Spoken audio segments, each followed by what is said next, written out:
se u Enso restoranu i posle dužeg vremena pravit ću neku priču vezanu baš za neki beogradski restoran, što mi je posebno drago.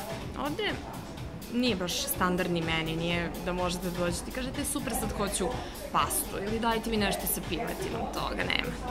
Morate da znate šta želite, ali ne samo da znate šta želite u tom smislu da nešto naručite ili ovako, nego da prosto uzmete meni, pogledate šta imaju da ponude i da to probate. A stvar je baš u tome, probati. Evo ja ću samo da vam pokažem šta je trenutno na meniju.